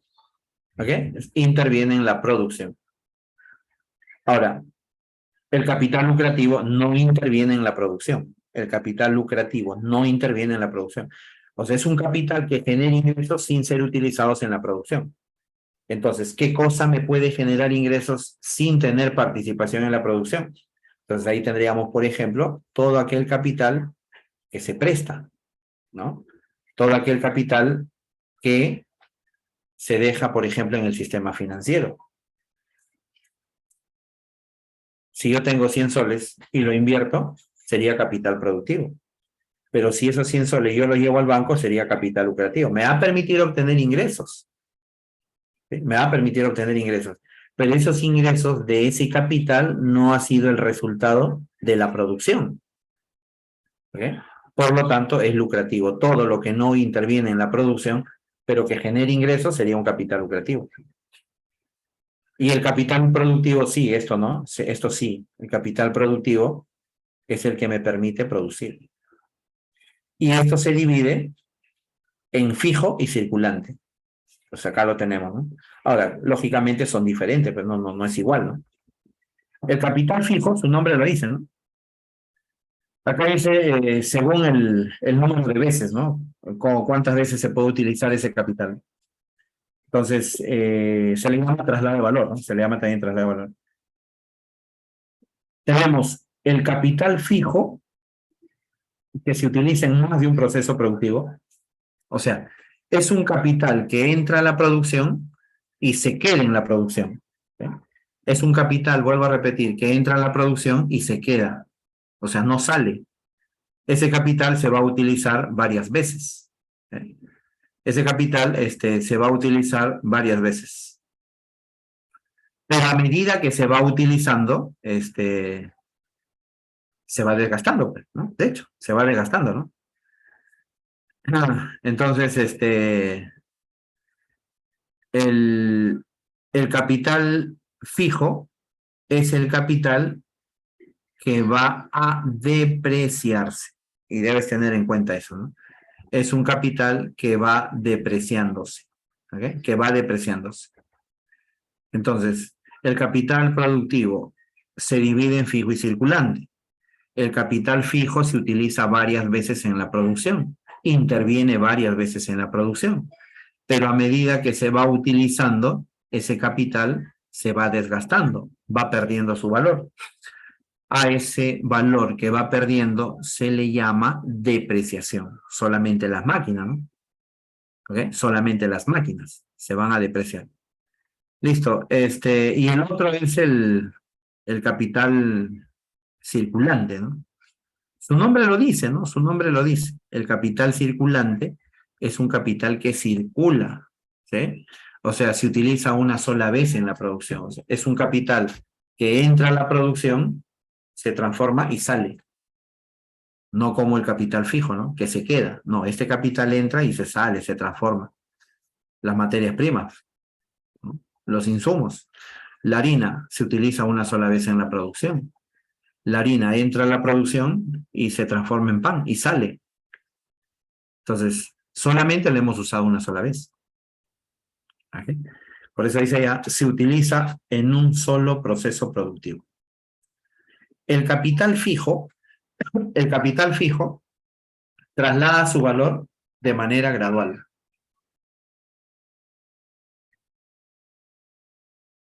El capital fijo traslada su valor de manera gradual, es decir, va trasladando poco a poco su valor. Claro, como dije, ¿no? El capital fijo va perdiendo su valor, pero ese valor que va perdiendo se va trasladando a los productos que se han elaborado con ese capital. Entonces, si yo tengo una máquina nueva, el día de hoy le empiezo a trabajar, he producido 50 pantalones el día de hoy, después de producir esos 50 pantalones, esa máquina ya se desgastó. Ya perdió una parte de su valor. Vamos a suponer, esa máquina me costó 1000 soles y la he utilizado y ha perdido 50 soles de su valor. Esos 50 soles que ha perdido se van a trasladar a los 50 pantalones que se ha producido. O sea, en cada pantalón va a haber un sol de depreciación como parte de los costos. ¿Ok? Entonces, el siguiente día se producirán 50 pantalones, pierde su valor 50 soles y nuevamente esos 50 soles se van trasladando. Hasta que va a llegar un momento en el cual la máquina ya ya no sirve. Pues. O sea, ya perdió su valor, pero no ha perdido su valor.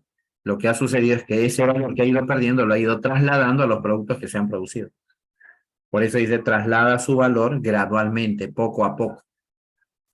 A diferencia del capital circulante, ¿no? El capital circulante no. El capital circulante no.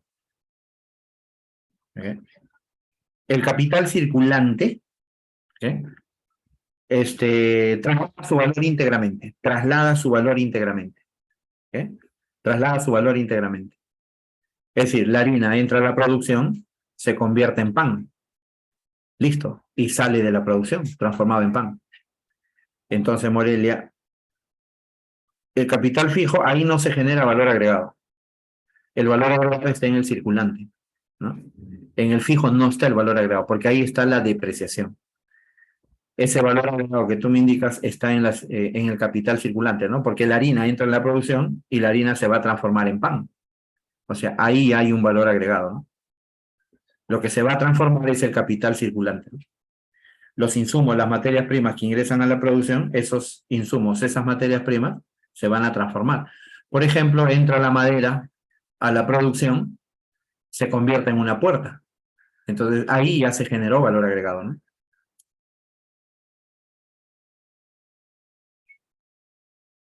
Listo.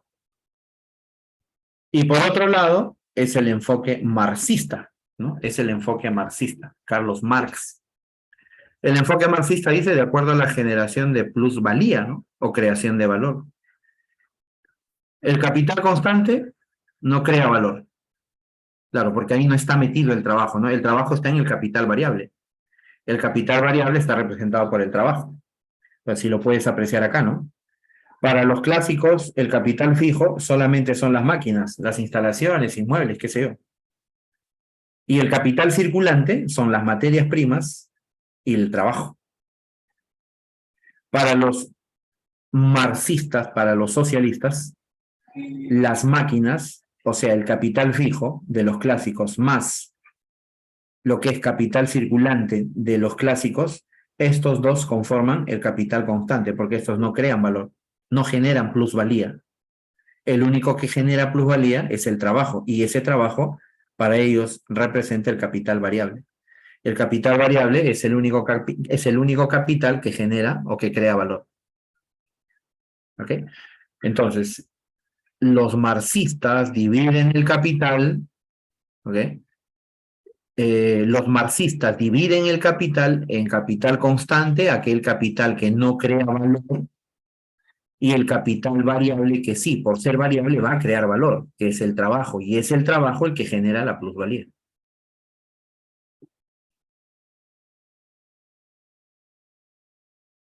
Okidoki.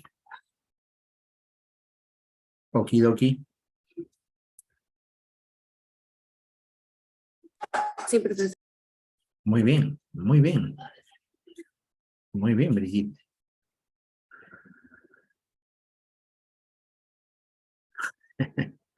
Buena, buena.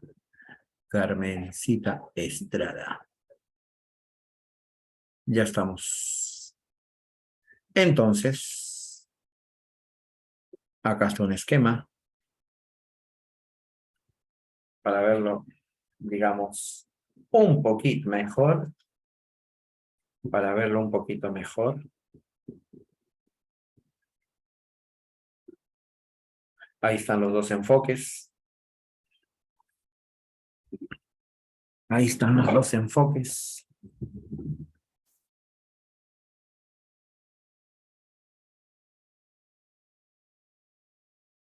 O sea, lo que está plasmado aquí, desde otra óptica.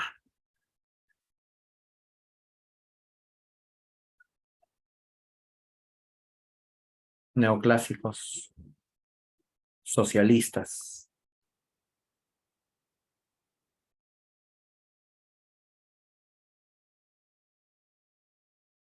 Los factores productivos son naturaleza, trabajo y capital.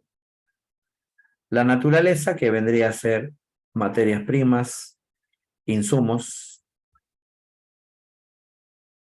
trabajo, bueno, se sobreentiende esto acá, y capital, ¿no? Que vendría a ser esto acá. Ahí están los tres factores productivos.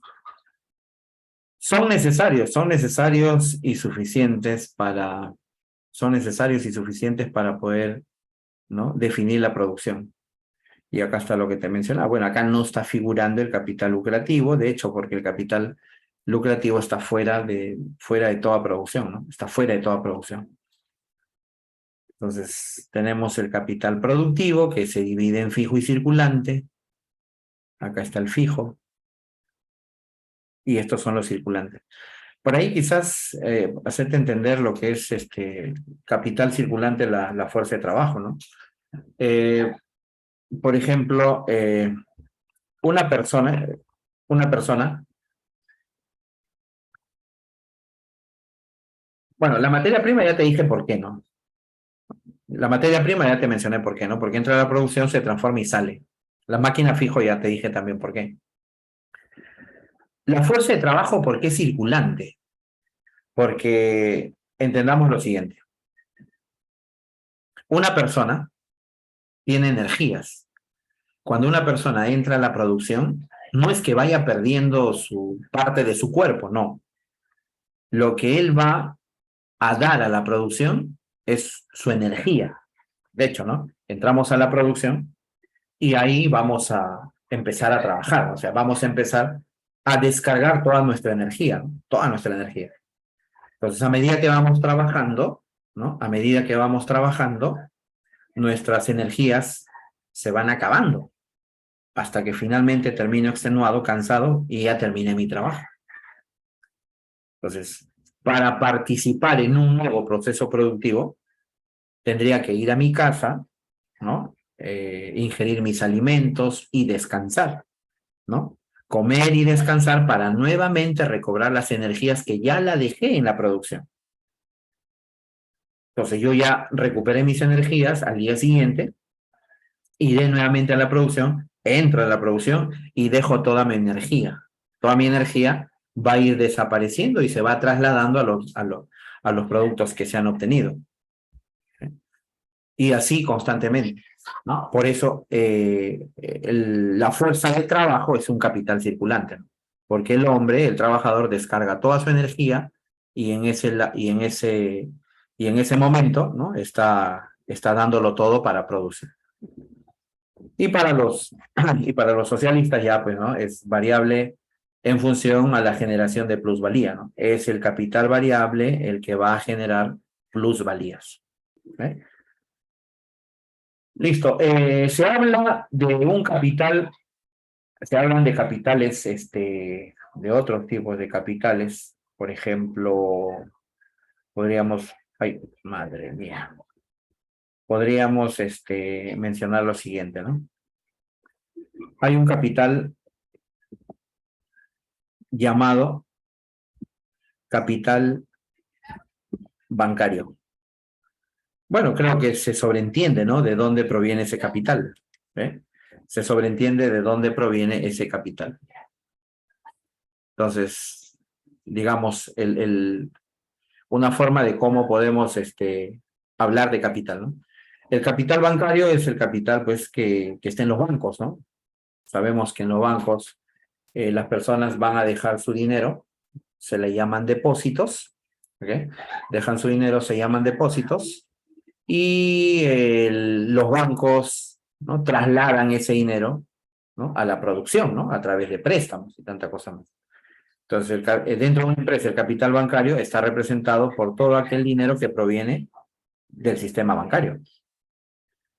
Luego tenemos, aparte del capital bancario, tenemos el capital financiero, ¿no? Financiero. Listo, capital financiero. Ahora, el capital financiero proviene del sistema financiero, de hecho, ¿no? El sistema financiero. No solamente los bancos, ¿no? No solamente en los bancos hay intermediación, ¿no? Como ya por aquí algunos muchachos ya, dos creo que han estado conmigo. Por ahí otros chicos que estén, que hayan estudiado ya en algún grupo. La parte de la intermediación financiera se realiza en dos escenarios. El primero de ellos es el escenario del sistema bancario, ¿no? Los bancos, donde existe el capital bancario. Ahora, pero existe otro escenario en los cuales también se mueven, ¿no? Capitales, que es la Bolsa de Valores de Lima. Ahora, en la Bolsa de Valores de Lima, bien lo saben ustedes, que ahí se va a intercambiar, es un mercado financiero, donde el dinero está representado por títulos valores. ¿Y cuáles son esos títulos valores? Esos títulos valores son, 1, bonos, 2, acciones. Pero lo que más se negocia en la bolsa de valores son las acciones. Entonces, una empresa puede conseguir capital en el mercado financiero a través de la venta de acciones. ¿Sí? Y dicho sea de paso, no todos pueden vender acciones en la bolsa de valores. Solamente pueden vender acciones en la bolsa de valores, ¿sí? Las sociedades anónimas abiertas. Solamente las sociedades anónimas abiertas pueden vender acciones en la bolsa de valores. Entonces, participar en la bolsa de valores vendiendo acciones para conseguir capitales corresponde a esto del capital financiero. Y el tercero vendría a ser el capital comercial. El capital comercial. ¿Sí? Entonces, ¿qué es un capital comercial?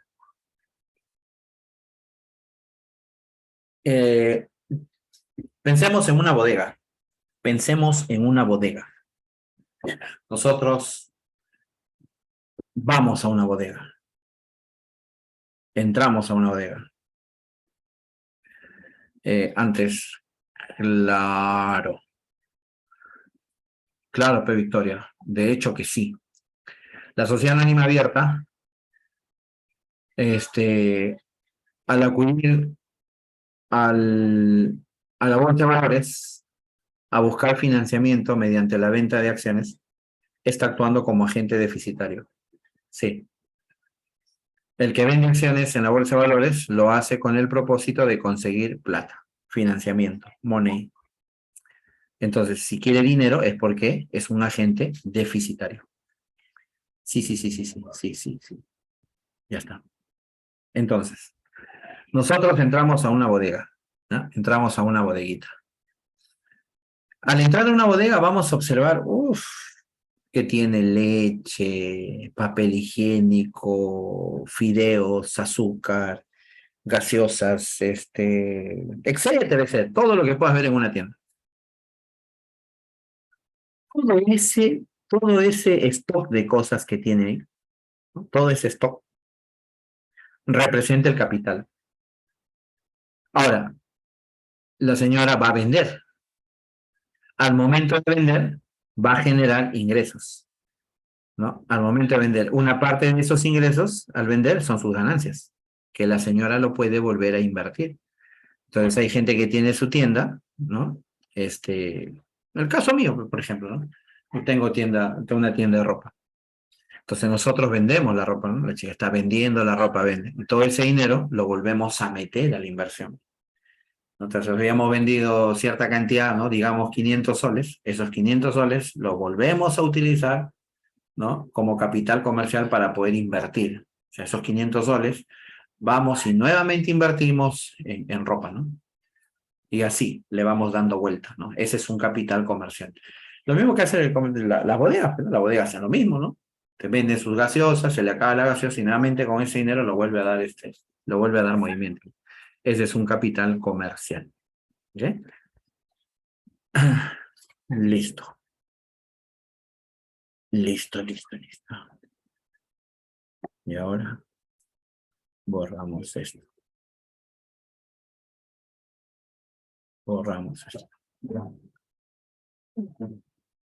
Uy, ¿qué fue?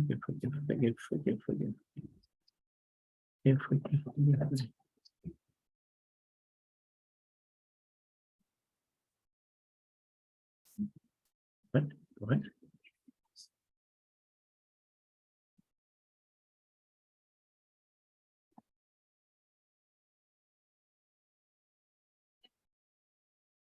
Claro, cómo no. Por supuesto que sí.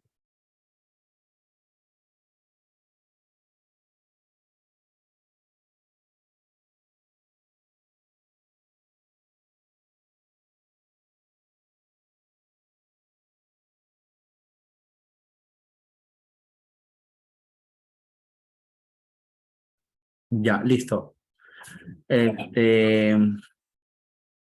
Me dice mi amiga Brigitte y su banda caliente que le dé un ejemplo del rol lucrativo.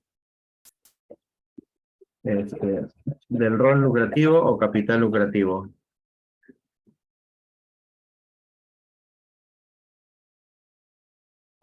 Si es rol lucrativo de la empresa. Capital, profesor. Dime. Capital. Ya. Ya, te doy un ejemplito de capital lucrativo. ¿Ya? A ver. Tú agarras y te compras una laptop de última generación. Si esa laptop lo utilizas para hacer trabajos de diseño, porque tú eres una diseñadora, si esa laptop lo utilizas para hacer tus diseños, vendría a ser un capital lucrativo. Perdón, productivo. Esa laptop para ti es un capital productivo, pues lo estás usando para producir.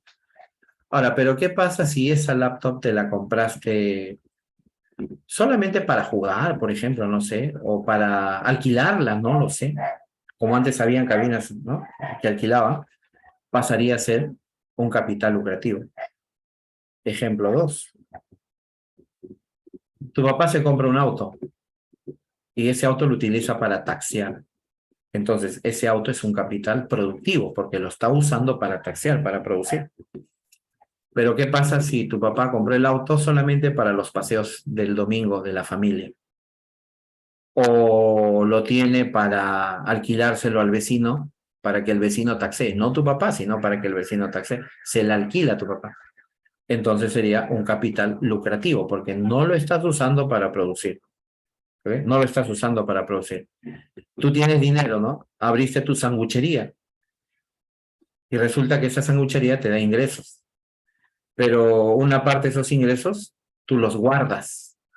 No lo utilizas para comprar más insumos para tus sándwiches, ¿no? Sino que eso lo vas guardando, ¿no? En una cajita. Y de pronto alguien te dice, oye, ¿por qué no prestas plata? Y tú empiezas a prestar plata. O sea, ese dinero te va a generar ingresos no porque lo estás trabajando en tu sanguchería, sino ese dinerito lo estás prestando a alguien y ese dinerito te está generando ingresos. O sea, tienes ingresos no porque ese dinero haya sido utilizado en la producción, sino lo estás alquilando, lo estás arrendando. Si hay algo que no lo utilizas para producir, sino para otros fines, pero que te generan ingresos, entonces sería un capital lucrativo.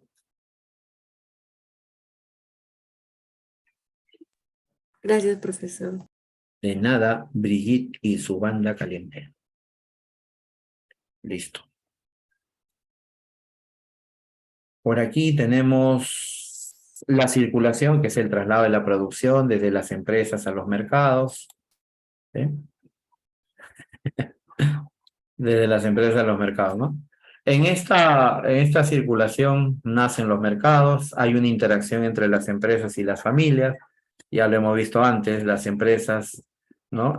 Compran factores productivos, acá dice, ¿no? Las empresas demandan, compran factores productivos en este mercado, los cuales han sido vendidos por las familias. Las empresas producen, ofertan, venden bienes en este mercado, se lo venden a las familias porque las familias van a demandar. Entonces, la circulación es la interacción, ¿no? Entre las unidades de producción, que son las empresas, y las familias, que son las unidades de consumo. Entonces, eso lo plasmamos de diferentes formas, ¿ya? Acá están los agentes económicos, los hogares, las empresas, el gobierno también, ¿no? El Estado, indirectamente también, ¿no? Acá están los polos económicos, las unidades de consumo, que somos nosotros las familias, y las unidades de producción, las empresas. O sea, esto que está aquí está plasmado acá. Las unidades de consumo, o sea, nosotros compramos, demandamos bienes y servicios. Compramos bienes y servicios. Compramos pan, compramos agua, arroz, azúcar. Y vendemos factores productivos, ¿no? Y vendemos factores productivos. Acá está, oferta, venden factores productivos. Las unidades de producción, que son las empresas compran factores productivos. Lo que la familia oferta, el otro lo demanda. Si la familia demanda, el otro lo oferta, ¿no? Las empresas ofertan, venden bienes, las familias compran bienes. Entonces, esos son los dos polos o agentes económicos. Ahora, los flujos, hay flujo real o físico. El flujo real o físico es el movimiento de los bienes y de los factores, y el flujo nominal o monetario, que viene a ser el dinero, ¿no? El dinero que se ha pagado por esos bienes, el dinero que se ha pagado por los factores productivos, y por aquí está en detalle. Listo, acá está. El flujo circular de la renta. El flujo circular de la renta.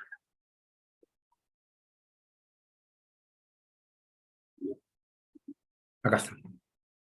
Los consumidores, nosotros. ¿Qué hacemos? Vendemos, flechita verde, vendemos naturaleza, trabajo y capital en este mercado. ¿A quién se lo vamos a vender? A las familias. Perdón, a las empresas. Porque son las empresas quienes compran factores de producción, naturaleza, trabajo y capital. Entonces, los consumidores, las familias, nosotros vendemos, flecha verde, nosotros vendemos factores productivos en este mercado, se lo vamos a vender a las empresas. Las empresas compran factores productivos. A cambio, las empresas tienen que pagar por estos factores. ¿Qué van a pagar? Salarios por el trabajo, alquileres por la naturaleza, beneficio por el capital. Van a pagar esto, se lo van a pagar a las familias. Las familias reciben rentas, salarios e intereses, ¿no? Por el capital. Como han vendido naturaleza, trabajo y capital, van a pagar rentas, salarios e intereses. Listo. Ahora, las empresas, ¿qué van a hacer? Van a producir. Producen bienes y servicios. Esos bienes y servicios los van a vender. ¿Dónde lo van a vender? En este mercado. ¿A quién se lo van a vender? A las familias, porque son aquellas las que necesitan bienes y servicios. Y las familias van a tener que pagar el precio, ¿no? O sea, van a gastar su dinero, van a pagar el precio a las empresas. Para las empresas, ese dinero que están pagando las familias representa sus ingresos. ¿Ok? Esta flechita verde que tú ves en el interior, esta flechita verde representa el flujo, ¿sí? No está acá, pero esto es el flujo físico o real. Factores productivos, bienes y servicios Eso es flujo físico o real. Y la flechita rosadita es el flujo de dinero. Se llama flujo monetario o flujo nominal. Flujo monetario o flujo nominal. ¿Listo? Entonces, ahí está la interacción entre las empresas y las familias dentro de esta etapa de la circulación, que representa el flujo circular de la renta, ¿no? O el flujo circular de la economía. ¿Listo? Por aquí hay también presupuesto, ¿no? Presupuesto tiene ingresos y gastos. Este es un presupuesto familiar. El Estado también tiene su presupuesto, ¿no? Se llama presupuesto público. El presupuesto público tiene también sus ingresos y gastos. Bueno, todos los presupuestos tienen ingresos y gastos. En este caso estamos hablando de las familias, de nosotros. ¿Qué tipo de ingresos tenemos? Aquí está. ¿Qué tipo de gastos tenemos? Está acá, ¿no? Y que cada uno tiene su propia estructura, ¿no? Tiene su propio presupuesto, ¿no? Tiene sus propios ingresos, tienen sus propios gastos. De hecho, que los ingresos más importantes provienen de los salarios, ¿no? Y los gastos más importantes son los gastos en, los gastos en consumo y vivienda, ¿no? Servicios básicos, movilidad, ¿no? El transporte, etcétera, etcétera, etcétera. Y va a depender mucho de los ingresos, ¿no? Otros gastos, ¿no? Más sofisticados, ¿no? O sea, pagar la cuenta en Netflix, pagar las pensiones en una universidad privada, etcétera, ¿no? Etcétera. El asunto que tiene su estructura. Ahora, esto está dividido en rentas o ingresos, ¿no? Rentas, ingresos y gastos. La renta absoluta. ¿Sí? La renta absoluta se refiere a los ingresos que estás obteniendo. Y la renta permanente, lo que esperas obtener, ¿no? ¿Estamos? Entonces, hay gente que se proyecta, ¿no? Hay gente que se proyecta. ¿Cuánto recibes mensualmente? Recibes tanto. Esa es tu renta absoluta. ¿Y cuánto esperas recibir? Eso sería tu renta permanente. Ahora, en los gastos, tenemos los gastos fijos. Estos no se pueden reducir ni desaparecer. Es imposible. Es imposible.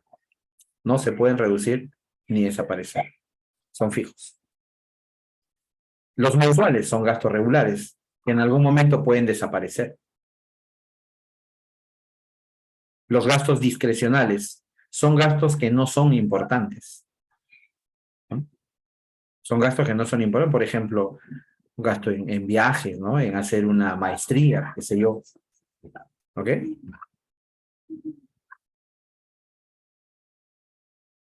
Ahí tenemos entonces los gastos y los ingresos dentro del presupuesto. Listo, muchachada.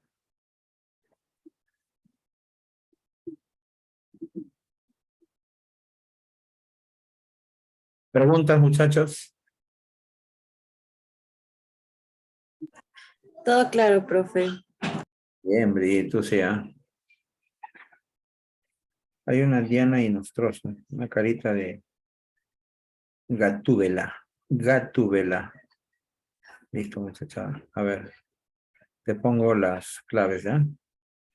De nada, mi querido amigo Ivaldo Mayer Boguña Abando. A ver, por acá creo lo tenía. No te preocupes, champañán. Estamos para servirlos. Creo que era esto. Creo que es esto, muchachos.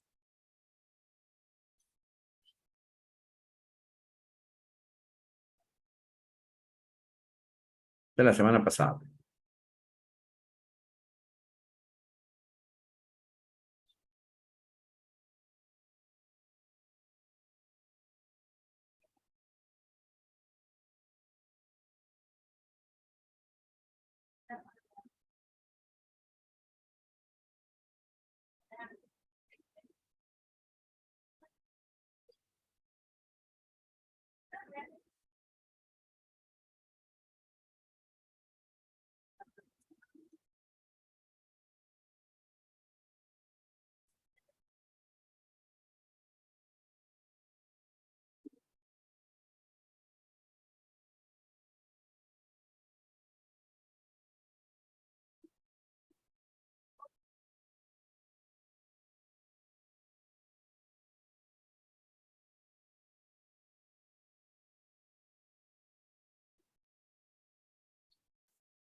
Listo, muchachos.